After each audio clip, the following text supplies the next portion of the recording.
देखो पहला क्वेश्चन क्या लिखा है, 100 किलोमीटर प्रति घंटा की चाल से जा रही एक ट्रेन अपनी ही दिशा में 46 किलोमीटर प्रति घंटा की चाल से जा रहे एक बाइक सवार को 22 सेकंड में पार कर जाती है, तो बताओ ट्रेन की लंबाई क्या है।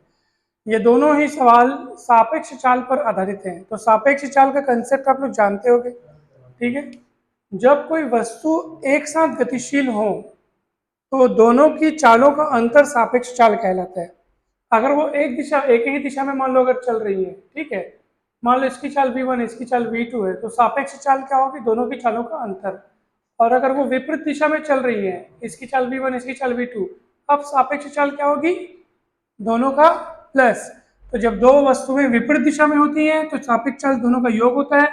अब जब दोनों वस्तुएं एक ही दिशा में होती हैं तो सापेक्ष चाल दोनों का अंतर होता है, बड़े में से छोटे को घटाते हैं, ठीक है। सापेक्ष चाल आप लोग जानते होंगे, इसके बारे में बहुत अच्छे से समझाया गया है। कौन से वाले टॉपिक में आपको याद होगा, कौन से वाले चैप्टर में, पिछले चैप्टर में चाल समय और दूरी वाले चैप्टर में सापेक्ष चाल को बहुत डिटेल से समझाया गया है। आप लोग रिवाइज करने के लिए वो वाला चैप्टर एक बार और देख सकते हैं। तो चलिए अब हम आपको बतलाते हैं ये वाला सवाल।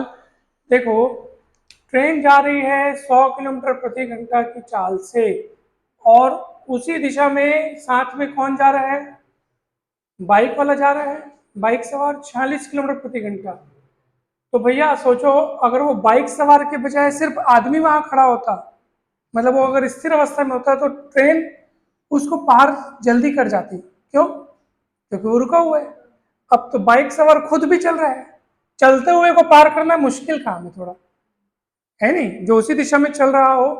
क्योंकि देखो, जब कोई व्यक्ति स्थिर खड़ा है उस समय क्या होगा पता है, उस समय ना व्यक्ति जब ट्रेन को देखेगा तो व्यक्ति को ट्रेन की स्पीड, उसकी वास्तविक स्पीड 100 किलोमीटर प्रति घंटा महसूस होगी, लेकिन वो खुद भाग रहा है किससे, 46 किलोमीटर। आगे ट्रेन उससे आगे जाएगी बिकॉज ट्रेन की स्पीड ज़्यादा है। लेकिन अब वो व्यक्ति जब ट्रेन को देखेगा तो उस व्यक्ति को ट्रेन की स्पीड 100 लगेगी क्या, नहीं लगेगी, 54 किलोमीटर प्रति घंटा लगेगी, क्योंकि 46 से वो खुद भाग रहा है। तो 46 उसकी स्पीड, 100 इसकी स्पीड, दोनों का फासला 54।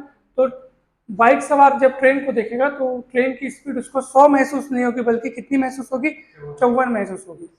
इस बात को आप हमेशा ध्यान रखें। तो चाल जब आप यहाँ पे लिखेंगे तो वो चाल चाल ना होकर रिलेटिव स्पीड कहलाएगी, रिलेटिव स्पीड कहलाएगी, अपेक्षिक चाल कहलाएगी, ठीक है, या सापेक्ष चाल कहलाएगी, जो कि ट्रेन की चाल माइनस बाइक सवार की चाल यानी 54 आपको मिलेगा किलोमीटर प्रति घंटा। तो चाल आपको ये वाला यूज करना है। बाइक सवार को वो पार कर रही है, बाइक सवार की लंबाई बाइक सहित ट्रेन की लंबाई के मुकाबले में नगण्य है, इसलिए बाइक सवार को क्रॉस करने में ट्रेन द्वारा चली गई दूरी ट्रेन की लंबाई के बराबर होगी। तो जब आप चाल बराबर दूरी बटे समय वाला सूत्र लगाएंगे, चाल बराबर दूरी बटे समय वाला सूत्र लगाएंगे, तो चाल में आप वी आर लिखेंगे, रिलेटिव स्पीड लिखेंगे, दूरी में वही लिखेंगे, क्योंकि दूरी क्या होगी, ट्रेन की लंबाई के बराबर होगी। बाइक सवार को क्रॉस करते समय ट्रेन द्वारा चली गई दूरी ट्रेन की लंबाई के बराबर होगी। ट्रेन की लंबाई को अपन ने एल माना है, समय मान लो टी। कितने समय में क्रॉस करती है उसको, 22 सेकंड में। तो वी आर लिखेंगे, कितना है, 54 किलोमीटर प्रति घंटा है भैया। इसको आप मीटर प्रति सेकंड में चेंज कर लो, क्योंकि ये हमारा जो समय है ना, ये जब क्रॉस मल्टीप्लाई होगा तो टी अपने को सेकंड में दिया है 18। टी उधर चलेगा ना, टी का मान रखते साथ में उधर भेज भी दिया, और ये एल। सॉल्व कर लो आप इसको, 18 एक कम, 18 दिए 54, ठीक है, अब 5 दिए 15, और एल का मान आ जाएगा आपका 15 दूनी 30, और देखो 22 15, 15 दूनी 30 और 15 दूनी 30, तो 330 हो जाएगा, है ना भाई, 330 मीटर। समझ में आया कि नहीं, आ गया। दूसरा सवाल बन गया। देखो बोला दूसरा सवाल किससे किससे बना, सॉल्व करो, बहुत सरल है वो सवाल, बहुत सरल है।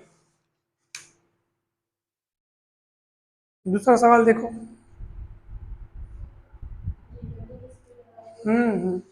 तो दूसरा सवाल बहुत सरल था, कुछ भी नहीं करना है आपको, दोनों चालों को घटाकर सापेक्ष चाल निकालना है, और लंबाई आपको दी गई है, क्योंकि यहाँ पे ट्रेन किसको पार कर रही है, व्यक्ति को पार कर रही है। तो व्यक्ति को पार करने में ट्रेन द्वारा चली गई दूरी ट्रेन की लंबाई के बराबर होगी, जो कि 570 मीटर है। बस आपको समय निकालना है। तो बहुत सरल सवाल, आ गया होगा आंसर। चलिए, एक क्वेश्चन आप लोग लिखो होमवर्क के तौर पे, अपने कॉपी में लिखो, मैं बोल रहा हूं। 250 मीटर लंबी एक ट्रेन 250 मीटर लंबी एक ट्रेन 10 किलोमीटर प्रति घंटा की गति से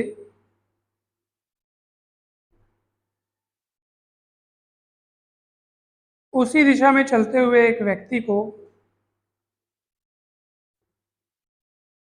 उसी दिशा में चलते हुए एक व्यक्ति को 20 सेकंड में पार करती है।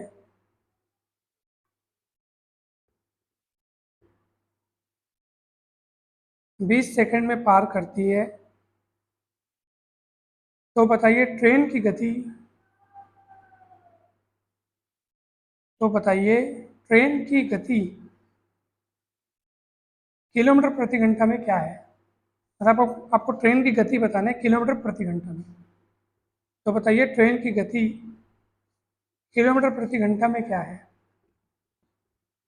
अब क्वेश्चन को ध्यान से आपको पढ़ना है, सॉल्व करके लाना है। ठीक है, अच्छा चलो बताओ, इसमें जो 10 किलोमीटर प्रति घंटा दिया वो किसकी चाल है। क्वेश्चन को अगर ध्यान से पढ़ोगे, हाँ व्यक्ति की चाल है ना।